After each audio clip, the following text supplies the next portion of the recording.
नमस्कार साथियों, स्वागत है आपका हमारे और आपके YouTube channel learn with Nand Kishore सागर में। साथियों, आज की वीडियो में हम जानेंगे आयकर आगणन प्रपत्र को किस तरीके से हम अपनी डिटेल्स के आधार पर PDF फॉर्मेट में बना करके तैयार कर सकते हैं। किसी भी फाइनेंशियल ईयर के क्लोजिंग के टाइम पर हमें इस प्रपत्र की जरूरत होती है। जो फाइनेंशियल ईयर चल रहा होता है उस फाइनेंशियल ईयर के दौरान पूरे साल भर में सैलरी के माध्यम से कितनी इनकम हुई है, इस इनकम में बेसिक पे, DA, HRA, इसके अलावा अगर अन्य कोई भत्ते हैं तो उनको शामिल किया जाता है। और पूरे साल की जो इनकम निकल करके आएगी उस इनकम से जो भी हमने सेविंग्स कर रखी हैं उनको डिडक्शन के रूप में माइनस करते हैं और उसके बाद में हम निकालते हैं अपने उस फाइनेंशियल ईयर का टैक्स कि कितना टैक्स हमें पे करना है या कितनी सेविंग्स कर लेने के बाद में हमारा टैक्स नील हो रहा है। तो ये सारी चीजें हम इस आयकर विवरणी में दिखाते हैं। तो इसमें एक तरीका होता है कि आप ब्लैंक फॉर्मेट पे अपने सारी डिटेल्स लिखें और उसके आधार पर अपना टैक्स कैलकुलेट करें। और इसके अलावा दूसरा तरीका है जिसमें आपको अपनी कुछ डिटेल्स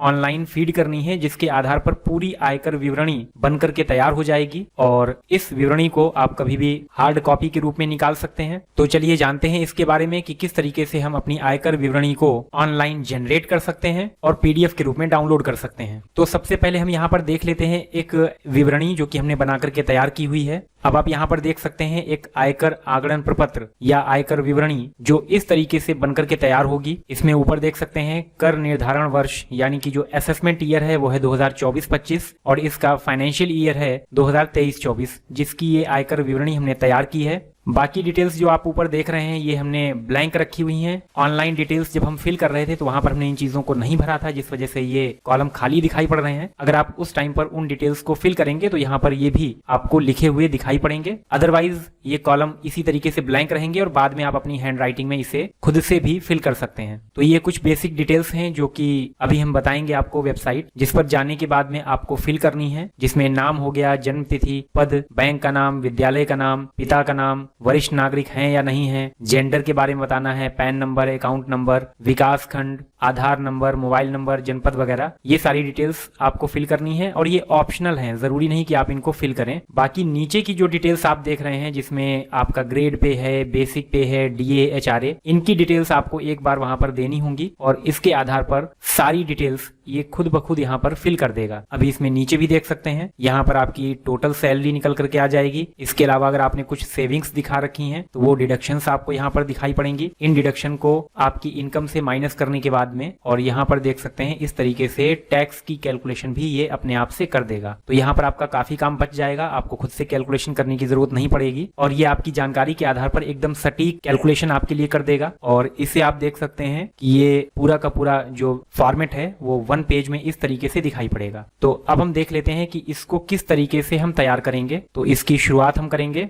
इसके लिए हमें आ जाना है अपने वेब ब्राउजर पर। इस आयकर विवरणी को बनाने के लिए आप अपने PC, लैपटॉप या मोबाइल में ब्राउजर को ओपन करें और यहाँ पर जो ब्राउजर ये सपोर्ट करेगा, जिस ब्राउजर पे ये ज्यादा अच्छे से वर्क करेगा, वो ब्राउजर है गूगल क्रोम। तो ये आपके सिस्टम में या आपके मोबाइल में ये ब्राउजर होना चाहिए। इस ब्राउजर को आप ओपन करें और ब्राउजर को ओपन करने के बाद में सामने जो वेबसाइट खुली हुई है, इस पेज का लिंक हमने इस वीडियो के डिस्क्रिप्शन बॉक्स में दे रखा है। आप वहां से उस लिंक को कॉपी करके और यहाँ पर गूगल क्रोम में उसे पेस्ट कर देंगे या फिर डायरेक्ट उस लिंक को आप गूगल क्रोम में ओपन कर लेंगे। तो इस लिंक को ओपन करने के बाद में आपको ये पेज दिखाई पड़ेगा जहां पर लिखा हुआ भी है परिषदीय शिक्षकों हेतु आयकर आगणन प्रपत्र जनरेटर। यहां से आप ये प्रपत्र जनरेट कर सकते हैं।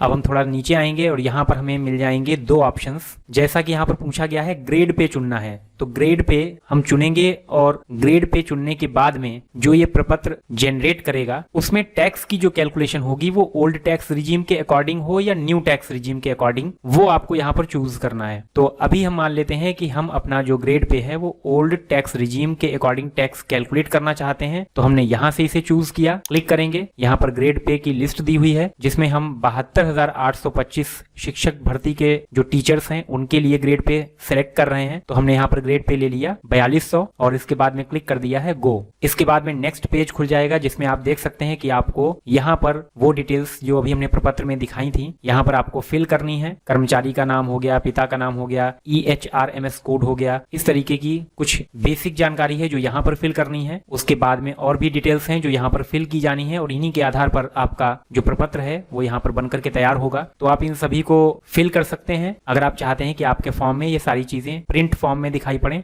और अगर आप इनको ब्लैंक रखते हैं तो उन कॉलम्स में आपको बाद में अपने आप से अपनी डिटेल्स लिखनी पड़ेंगी। तो अभी फिलहाल हम इन चीजों को खाली छोड़ रहे हैं, जैसे कि कर्मचारी का नाम, पिता का नाम, कोड, जन्म तिथि। अब इसके बाद में बताना है हमें वरिष्ठ नागरिक, तो हमने यहाँ पर ले लिया है नहीं। हमारी कंडीशन में जो लागू होगा हम उसे सिलेक्ट करते जाएंगे। जेंडर हमने यहाँ से ले लिया पुरुष, दिव्यांगता नहीं है, पद सहायक अध्यापक का है। आगे बढ़ेंगे, यहाँ पर आप देख सकते हैं ये सारी डिटेल्स आपकी ऑप्शनल हैं, इनको आप फिल भी कर सकते हैं और अदरवाइज आप इसे ब्लैंक रख सकते हैं। अब हमको सिलेक्ट करना है स्कूल का टाइप, प्राथमिक विद्यालय, विद्यालय जिस गांव में है उस गांव का नाम लिखना है, विकास खंड का नाम लिखना है, जनपद का नाम लिखना है। तो अभी हम फिलहाल इन्हें खाली छोड़ रहे हैं। अब इसके बाद में जब हम नीचे आएंगे तो यहाँ पर पूछ रहा है बेसिक पे इन मार्च 2023। यहाँ पर हम क्लिक करेंगे तो बहुत सारे अमाउंट हमें दिखाई पड़ेंगे। इसमें से हमें सिलेक्ट करना है उस अमाउंट को जो कि बेसिक पे के रूप में मार्च 2023 में हमको मिल रहा था। तो फिलहाल तो हमें ये अमाउंट पता होना चाहिए, और अगर इस अमाउंट के बारे में आप नहीं जानते हैं तो इसका एक बहुत आसान सा तरीका है कि आप मानव संपदा पोर्टल पे जाइए, लॉगिन करिए, और लॉगिन करने के बाद में मार्च 2023 की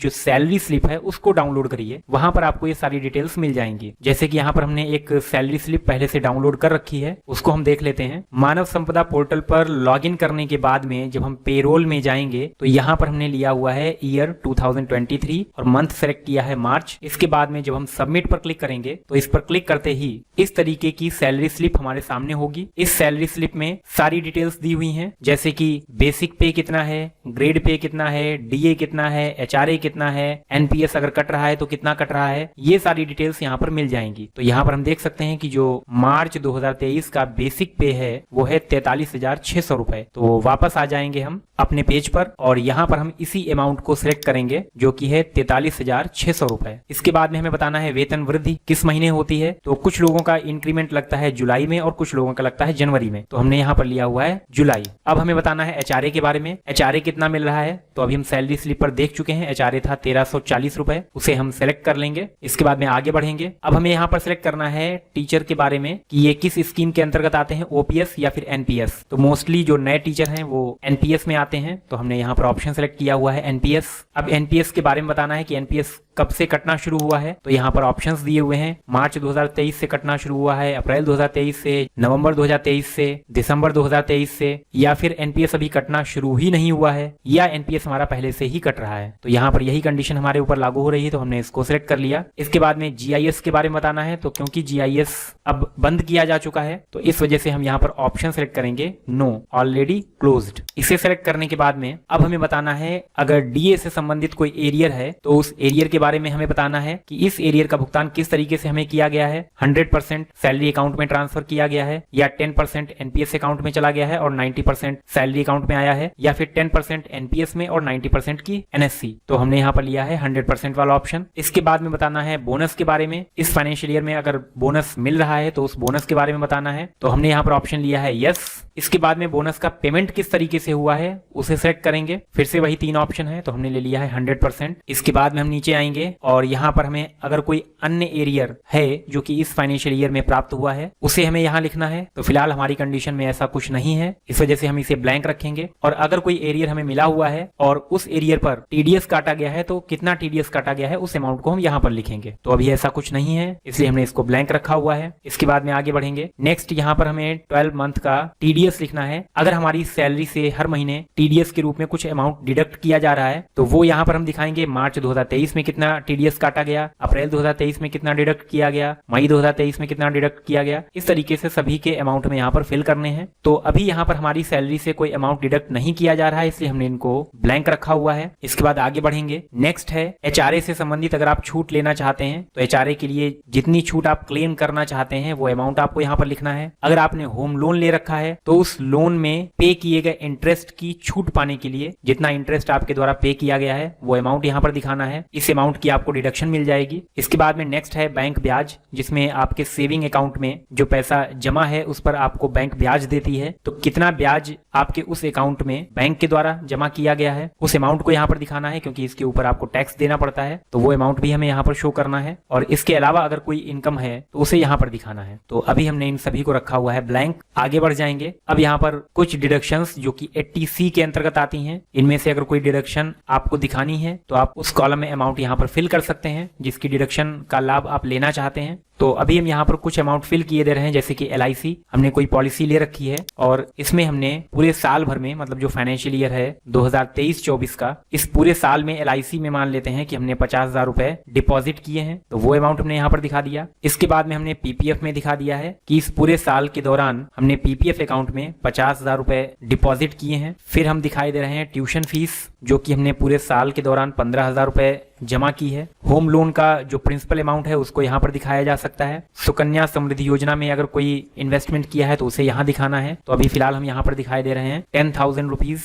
और उसके अलावा कोई 80C की डिडक्शन है तो वो अमाउंट आप यहाँ पर लिख सकते हैं। इसके बाद में आगे बढ़ जाएंगे, फिर से कुछ डिडक्शंस दी हुई हैं, जिसमें 80D है, DD है, DDB है, 80G, 80U, इस तरीके की डिडक्शंस अगर कोई आपने कर रखी हैं तो उनको यहाँ पर दिखाना है, अदरवाइज इन्हें ब्लैंक छोड़ देना है। और इसके बाद में यहाँ पर एक लास्ट ऑप्शन है सेक्शन 89। यहाँ पर अगर आपको कोई पुराना अमाउंट है जो एरियर के रूप में आपको इस फाइनेंशियल ईयर यानी कि 2023-24 में मिला हुआ है, जबकि वो इस फाइनेंशियल ईयर का अमाउंट नहीं है, ये इनकम आपके किसी अन्य फाइनेंशियल ईयर की है जो कि एरियर के रूप में आपको इस फाइनेंशियल ईयर में प्राप्त हुई है, तो इसकी वजह से आपके इस फाइनेंशियल ईयर का जो अमाउंट है, जो टोटल इनकम है, वो बढ़ जाएगी, जिसकी वजह से आपके ऊपर जो टैक्स बनेगा वो ज्यादा निकल करके आएगा। तो इससे बचने के लिए हम क्या करते हैं कि एक फॉर्म भरते हैं, फॉर्म 10E, जिसमें हम दिखाते हैं कि इस तरीके का जो एरियर हमें मिला हुआ है वो इनकम असल में हमारी इस साल की इनकम है ही नहीं, वो इनकम हमारे किसी अन्य फाइनेंशियल ईयर की है। तो उससे क्या होगा कि आपको जो भी एक टैक्स का अमाउंट बन रहा होगा, जो एक्स्ट्रा टैक्स आपको यहाँ पर पे करना पड़ रहा था, वो आपको पे नहीं करना पड़ेगा, उतने रुपए की आपको छूट मिल जाएगी। तो फॉर्म 10E के माध्यम से आप जिस अमाउंट की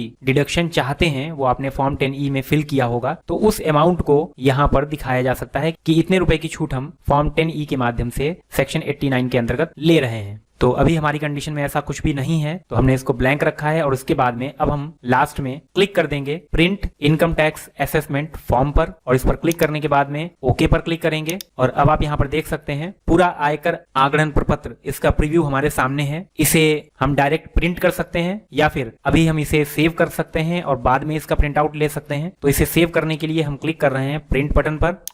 अब प्रिंट बटन पर क्लिक करने के बाद में ये हमसे पूछ रहा है लोकेशन, इस PDF को कहाँ सेव करना है, तो हम इसमें कोई लोकेशन दे देंगे और इसे सेव कर लेंगे। तो अभी हम इसे सेव किए ले रहे हैं C ड्राइव में। नाम यहाँ पर दिखाई पड़ रहा है हमें फाइल का, सेव पर क्लिक कर देंगे और यहाँ पर ये प्रपत्र हमारा PDF के रूप में सेव हो रहा है। और इसके बाद आप देख सकते हैं कि ये PDF हमारे सामने खुल करके आ गई है। तो अब आप भी इस तरीके से अपनी डिटेल्स के आधार पर अपनी आयकर विवरणी को प्रिंट कर सकते हैं। तो उम्मीद करता हूं कि आज की ये वीडियो आपके लिए काफी यूजफुल साबित होगी। और अगर ये वीडियो आपको अच्छी लगी हो तो इस वीडियो को लाइक करें, अपने फ्रेंड्स के साथ में शेयर करें, और अगर आप चैनल पर नए हैं तो इस चैनल को सब्सक्राइब कर लें और बेल आइकन को प्रेस कर दें, ताकि आपको फ्यूचर में आने वाली इसी प्रकार की अन्य वीडियोस के नोटिफिकेशंस टाइम टू टाइम मिलते रहें। क्योंकि हमारे इस चैनल पर हम इनकम टैक्स से संबंधित ऐसी ही वीडियोस समय समय पर अपलोड करते रहते हैं। तो आज के लिए इतना ही, और मिलते हैं नेक्स्ट वीडियो में नेक्स्ट टॉपिक के साथ में। तब तक के लिए आप सभी साथियों को नमस्कार।